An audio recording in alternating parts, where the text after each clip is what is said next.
नमस्कार, मेरा नाम रॉक्सी परवीन है और आप सब कैसे हैं? तो आशा करती हूँ आप सब भी अच्छे होंगे। तो आइए चलते हैं वीडियो की ओर। नमस्कार, आज हम लेसन प्लान यानी पाठ योजना को देखेंगे। आज का जो हमारा विषय है वो है नागरिक शास्त्र यानी सिविक्स, और जबकि टॉपिक हमारा है बाजार। तो ये सारा लेसन प्लान बाजार टॉपिक पर बनाया गया है और दूसरे टॉपिक से संबंधित लेसन प्लान को आप प्ले लिस्ट में जाकर वहां से देख सकते हैं। लेसन प्लान जब भी बनाना स्टार्ट करते हैं अपने रजिस्टर के लेफ्ट पेज से स्टार्ट करते हैं। सबसे पहले लिखते हैं विद्यालय का नाम, यानी कि जिस विद्यालय में पढ़ाने के लिए जाना है। फिर उसके बाद अपना नाम लिखेंगे, फिर क्रमांक क्या है आपका वो लिखेंगे। विषय हो जाएगा यहाँ पर नागरिक शास्त्र और प्रकरण हो जाएगा बाजार। किस क्लास के लिए है तो 7th क्लास के लिए है। और कितना समय तक आपको पढ़ाना है तो वो 40 मिनट। और किस घंटे में पढ़ाना है तो आप अपने अनुसार लिखेंगे। डेट क्या है और सत्र आपका क्या चल रहा है वो अपने अनुसार लिखेंगे। फिर उसके बाद समान उद्देश्य आता है जो कि हमारा ये विषय से संबंधित होता है। और समान उद्देश्य के बाद विशिष्ट उद्देश्य आता है जो कि प्रकरण से संबंधित होता है। तो समान उद्देश्य में हम 4 या 5 पॉइंट लगभग डालेंगे। तो यहाँ पर हो जाएगा छात्रों में नागरिक शास्त्र विषय के प्रति रुचि जागृत करना। दूसरा हो जाएगा छात्रों में देश प्रेम की भावना का विकास करना। तीसरा छात्रों की मानसिक शक्ति का विकास करना। और चौथा नंबर हो जाएगा छात्रों के दृष्टिकोण में व्यापकता का विकास करना। और पांचवा हो जाएगा छात्रों की तार्किक शक्तियों का विकास करना। फिर विशिष्ट उद्देश्य आता है तो इसका भी हम लगभग 4 या 5 पॉइंट डालेंगे। तो यहाँ पर हो जाएगा कि छात्र बाजार से संबंधित जानकारी प्राप्त कर सकेंगे। दूसरा, छात्र बाजार के विषय में व्याख्या कर सकेंगे। तीसरा, छात्र बाजार के क्षेत्र को विश्लेषित कर सकेंगे। और चौथा हो जाएगा छात्र बाजार के कार्यों का चित्रण एवं अंकन कर सकेंगे। और पांचवा नंबर हो जाएगा छात्र बाजार से संबंधित विषय को चार्ट द्वारा प्रदर्शित करने का कौशल विकसित कर सकेंगे। उसके बाद राइट पेज में आते हैं, यहाँ पर डालते हैं सहायक शिक्षण सामग्री, यानी कि आप पढ़ाने के दौरान किन सामग्री का प्रयोग करेंगे उस चीज को यहाँ पर लिखेंगे। तो हम देखते हैं कि अक्सर हम चौक, डस्टर, मॉडल, चार्ट, संकेतक व अन्य शिक्षण सहायक सामग्री का प्रयोग करते हैं। फिर शिक्षण विधि हो जाएगा, तो यहाँ पर हो जाएगा व्याख्यान एवं प्रश्नोत्तर विधि। पूर्व ज्ञान में हो जाएगा छात्र जो है बाजार के बारे में सामान्य जानकारी रखते हैं। और वर्ग व्यवस्था में हो जाएगा छात्र अध्यापिका, अगर आप लड़के हैं तो छात्र अध्यापक लिखेंगे, अपनी सुविधा के अनुसार वर्ग को व्यवस्थित करेंगे। फिर उसके बाद प्रस्तावना आता है और यहाँ पे 2 कॉलम इसका बनता है, एक छात्र अध्यापक कथन और दूसरा छात्र संभावित उत्तर। ये जो प्रश्न और उत्तर है एक दूसरे से संबंधित होता है और हमारा लगभग 4 या 5 प्रश्न होना चाहिए, इससे ज़्यादा नहीं होना चाहिए। और इसके बाद हमारा टॉपिक निकल कर आना चाहिए जिस टॉपिक को हमें पढ़ाना है। तो छात्र अध्यापिका प्रश्न करती हैं कि कौन सा पेय पदार्थ जो है जिसका हम सेवन प्रतिदिन करते हैं। तो छात्रों के द्वारा उत्तर आता है चाय या कॉफ़ी। दूसरा, चाय बनाने के लिए किसकी जरूरतें पड़ती है, तो हम देखते हैं कि चीनी, चाय पत्ती, दूध की जरूरत पड़ती है। तो ये छात्रों के द्वारा उत्तर आता है। इसी से संबंधित तीसरा प्रश्न है, यहाँ पर चीनी है, चीनी चाय पत्ती कहाँ मिलता है।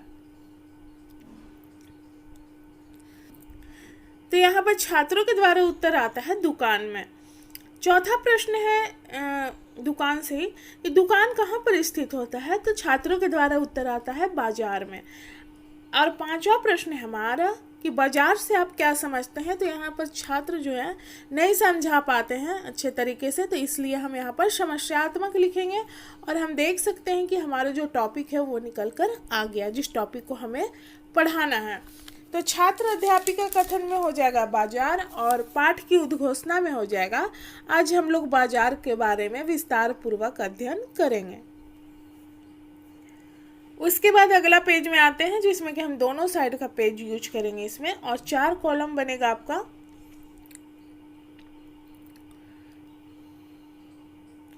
जिसे प्रस्तुतिकरण के नाम से जाना जाता है। तो एक कॉलम है शिक्षण बिंदु का, यानी कि हमारा टॉपिक से संबंधित पॉइंट होगा, और छात्र अध्यापिका क्रियाशीलता में उस पॉइंट का व्याख्या रहेगा। जिस तरह क्लास में व्याख्या देती हैं छात्र अध्यापिका, उस चीज को लिखेंगे यहाँ पर। छात्र क्रियाशीलन में छात्रों का व्यवहार किस तरह का है पढ़ाने के दौरान, किस तरह उत्तर दे रहे हैं, उस चीज को लिखेंगे। और श्यामपट्ट कार्य यानी ब्लैक बोर्ड वर्क जो कि आप पढ़ाने के दौरान प्रयोग करते हैं क्लास में, उस चीज को जैसे वहाँ पर लिखते हैं तो यहाँ पर भी डालेंगे। आप अच्छे से डायग्राम बना के यहाँ पर डाल सकते हैं। तो सबसे पहले जानेंगे कि बाजार है क्या। तो बाजार का अर्थ उस स्थान से लगाया जाता है जहाँ पर क्रेता तथा विक्रेता, खरीदने वाले और बेचने वाले दोनों उपस्थित रहते हैं तथा वस्तुओं को खरीदा तथा बेचा जाता है। जैसे अनाज मंडी में खाद्यान्नों का क्रय विक्रय तथा वस्त्र बाजार में वस्त्रों का क्रय विक्रय हम देखते हैं। बाजार वास्तव में ऐसी जगह है जहाँ पर किसी भी चीज का व्यापार होता है, यानी कि वहाँ पर सब कुछ मिलता है। प्राय एक व्यक्ति बाजार के माध्यम से ही अपनी सभी जरूरतों को पूर्ति करता है। तो जो यहाँ पर व्याख्या दिया गया है उसी से संबंधित प्रश्न करती हैं छात्र अध्यापिका कि बाजार है क्या। तो छात्रों के द्वारा उत्तर आता है, बाजार वह स्थान है जहाँ पर वस्तुओं को खरीदा तथा बेचा जाता है। और यहाँ पर हम छात्र क्रियाशीलन में देख सकते हैं कि छात्र जो हैं ध्यानपूर्वक कक्षा में छात्र अध्यापिका द्वारा पढ़ाए जा रहे कथनों को सुनेंगे। श्यामपट्ट कार्य में यहाँ पर देख सकते हैं कि बाजार जो है वस्तुओं को वहाँ पर खरीदा तथा बेचा जाता है, और यहाँ पर क्रेता तथा विक्रेता यानी खरीदने वाले और बेचने वाले दोनों मौजूद होते हैं। दूसरा शिक्षण बिंदु है हमारा बाजार का वर्गीकरण। तो हम देखते हैं कि इसमें स्थानीय बाजार भी आ जाएगा, प्रांतीय बाजार आ जाएगा, राष्ट्रीय बाजार आ जाएगा, अंतर्राष्ट्रीय बाजार आ जाएगा। तो स्थानीय बाजार को देखते हैं जहाँ क्रेता तथा विक्रेता एक छोटे से क्षेत्र तक सीमित होते हैं, इसे हम स्थानीय बाजार कहते हैं। और प्रांतीय बाजार जो है जिन वस्तुओं की खरीद तथा बिक्री पूरे राज्य भर में होती है, उसे हम क्या बोलते हैं, प्रांतीय बाजार कहते हैं। तीसरा है राष्ट्रीय बाजार, जहाँ वस्तु जहाँ उत्पन्न हो उसी राष्ट्र के अंदर क्रय विक्रय उसका होता है, तो इसे हम राष्ट्रीय बाजार कहते हैं। और अंतर्राष्ट्रीय बाजार जो है जब वस्तुओं का क्रय विक्रय विश्व के विभिन्न राष्ट्रों से हो तो उसको हम अंतर्राष्ट्रीय बाजार कहते हैं। अब जो यहाँ पर बताया गया है उसी से संबंधित प्रश्न करती हैं छात्र अध्यापिका कि स्थानीय बाजार है क्या। तो छात्रों के द्वारा उत्तर आता है कि जहाँ क्रेता तथा विक्रेता एक छोटे से क्षेत्र तक सीमित हो, हम उसे स्थानीय बाजार कहते हैं। यहाँ पर देख सकते हैं श्यामपट्ट कार्य में कि जो बाजार का वर्गीकरण है हम इसे 4 भागों में बांटे हैं: स्थानीय बाजार, प्रांतीय बाजार, राष्ट्रीय बाजार और अंतर्राष्ट्रीय बाजार। अब अगला पेज में आएंगे, यहाँ पर भी हम 4 कॉलम इसी तरह बनाएंगे, जिसमें हमारा तीसरा शिक्षण बिंदु है साप्ताहिक बाजार एवं जो बाजार होता है डेली का, उसमें क्या अंतर है। तो साप्ताहिक बाजार नियमित बाजार नहीं होता, यानी कि डेली यहाँ पर बाजार नहीं लगता, वरन एक नियत स्थान निश्चित किया जाता है और नियत स्थान पर ही सप्ताह में 1 या 2 बार लगाया जाता है। इन बाजारों में घरेलू सामान की लगभग सभी चीजें बिकती हैं, जैसे सब्जी से लेकर कपड़ा, बर्तन आदि। बाजार एक ऐसा स्थान है जहाँ वस्तुओं का क्रय तथा विक्रय, बाजार को देखते हैं हम यहाँ पर साप्ताहिक बाजार को छोड़कर बाजार, जहाँ पर हम क्या कहते हैं कि क्रय और विक्रय यहाँ पर प्रतिदिन किया जाता है तथा यहाँ पर सभी प्रकार के सामान की खरीद एवं बिक्री भी की जाती है। अब जो यहाँ पर बताया गया उसी से संबंधित प्रश्न करती हैं छात्र अध्यापिका कि साप्ताहिक बाजार है क्या। तो यहाँ पर छात्रों के द्वारा उत्तर आता है, वे बाजार जो सप्ताह में लगाए जाते हैं तथा यहाँ पर सभी सामान मिलता है वह साप्ताहिक बाजार कहलाता है। छात्र क्रियाशीलन में देख सकते हैं कि छात्र अध्यापिका द्वारा पूछे जा रहे प्रश्नों का उत्तर दे रहे हैं। तो यहाँ पर श्याम पटकार में देखिए बाजार जो है, जिसमें हम अंतर देखें तो बाजार जो है ये बाजार प्रतिदिन लगता है, और साप्ताहिक बाजार क्या है कि वो सप्ताह में एक दिन लगाया जाता है, 1 या 2 दिन, विशेषकर 1 दिन ही लगाया जाता है। चौथा शिक्षण बिंदु है हमारा, बाजार के विस्तार को प्रभावित करने वाले कारक क्या है। बाजार को कौन से कारक प्रभावित करता है? तो हम देखते हैं कि वस्तुओं का स्थानांतरण होना, टिकाऊपन, शुद्धता, वस्तुओं की विस्तृत मांग, वस्तुओं की पूर्ति, देश की आंतरिक दशाएं कैसी है, और वस्तुओं की खरीद बिक्री एवं प्रतिस्पर्धा व्यापारियों के बीच देखने को मिलता है। और उचित मूल्य होना चाहिए, उत्पादक एवं उपभोक्ता एवं क्रेता तथा विक्रेता के बीच अच्छी संबंध भी होना चाहिए। वस्तु का शुद्ध होना चाहिए, जो भी मिले वो प्योर होना चाहिए।